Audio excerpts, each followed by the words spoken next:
Hi, I'm Nate Savage, and welcome to video 4 of the Rhythm Guitar Quick Start series. In this lesson, we're going to tackle one of the more intimidating subjects for newer guitar players, and that's bar chords. Now, I've switched over to my acoustic guitar, and if you've never seen a bar chord before, let me just play one for you real quick. Here is an F bar chord. Now, that can be difficult at first because it requires a lot of strength in your index finger to make good sounding bar chords, but don't worry, I'm going to show you how to develop that strength in your finger and how to make the rest of that shape sound good as well.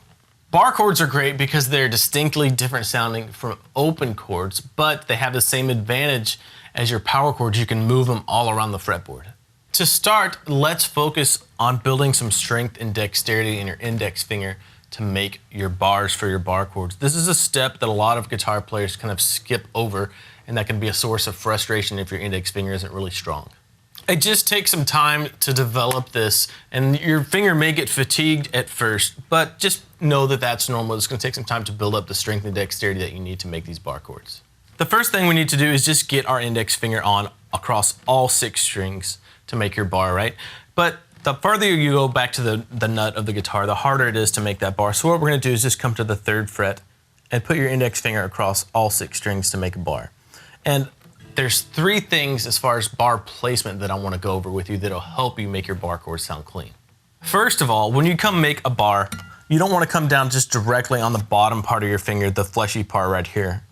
That can make it a little bit harder to make your bar chords sound clean. What you want to do is kind of tilt your finger back a little bit to where you're more on the bony edge of your finger right here. That makes it a little bit easier to get a good sounding bar. The second aspect of finger placement or bar placement is how close you are to the fret. If you're back here in the middle of the fret or toward the back, right here, it's going to be really buzzy sounding. The closer you are to the fret, right up on it, the easier it's going to be to get a good sounding bar. And the third aspect of bar placement is going to be really specific to your own unique body. So our fingers all have creases in them, and they're all in different spots for all of us. So what you're going to have to do is kind of play around with your bar and find the best place this way to put your bar. Because sometimes if your creases fall on a string, it can be hard to get that string all the way down to where your bar is really clean sounding. So that's something you're going to have to play with and experiment for on your own.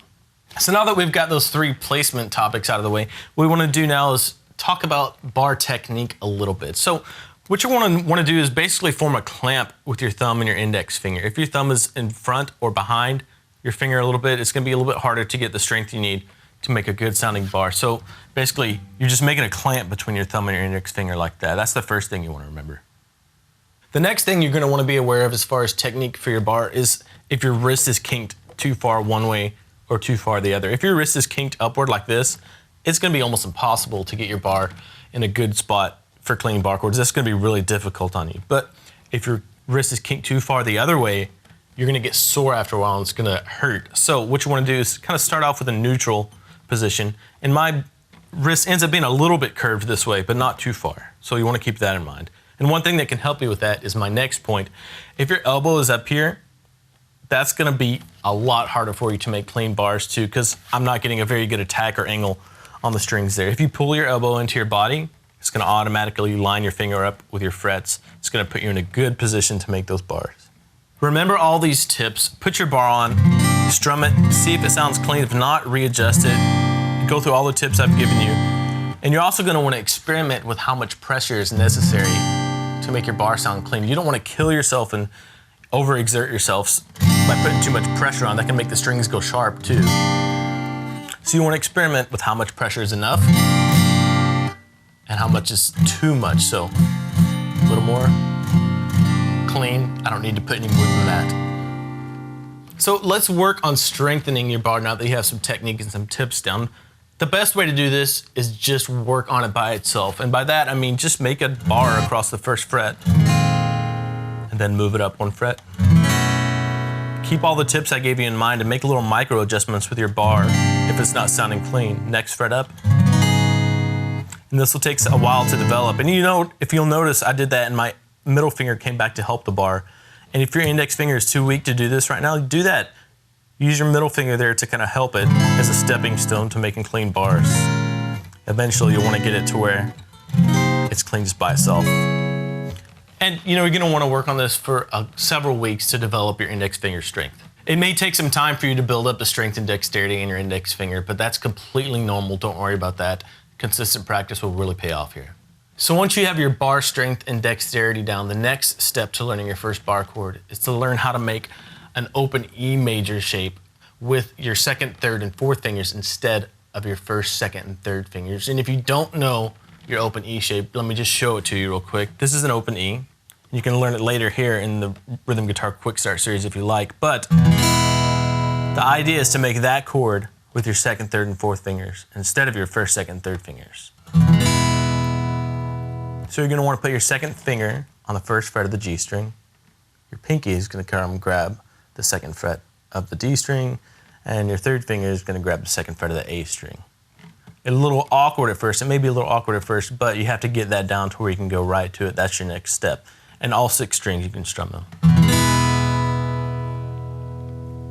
Once you can do that, the next little stepping stone for learning this bar chord shape is to just get that chord on there and then come down on the nut of the guitar with your index finger. That's the shape that you're going to want to be learning. Now, once you're familiar and comfortable with this, you can try to make the actual full E-shaped bar chord. And to do that, let's go up here to the 3rd fret and put our bar across all 6 strings. And what you have to do once you're there is put your E shape in place to complete the shape. That's all 6 strings. Now, do you see how we just use our bar as kind of a movable nut of the guitar? We had the shape, we just moved it up and then put our bar down and kind of replace the nut to make this bar chord shape. Now, you can work on getting this shape under your fingers in 2 ways.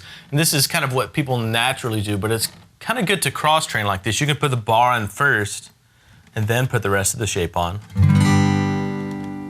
Or you can put the shape on first and then put the bar down. And I think it's good to practice both initially, just so you can kind of get your fingers and your brain around the shape. But eventually you're going to want to get it to where you can go just right to the shape all at once.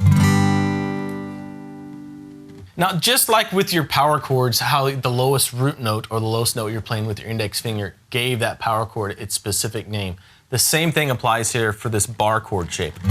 It's going to get its specific name from the lowest root note on the 6th string that you're playing with your index finger.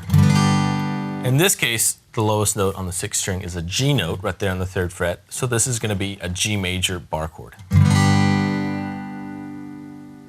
The coolest thing about bar chords is they're movable just like your power chords. So if you look at the note names on the low 6th string, you can move this bar chord shape all around to play any bar chords you want. So for example, if you had your G bar chord right here, if you move that up to where your bar was on the 5th fret, you can look at the note on the 5th fret of the low E string to see what bar chord you're playing, what major bar chord in this case you're playing.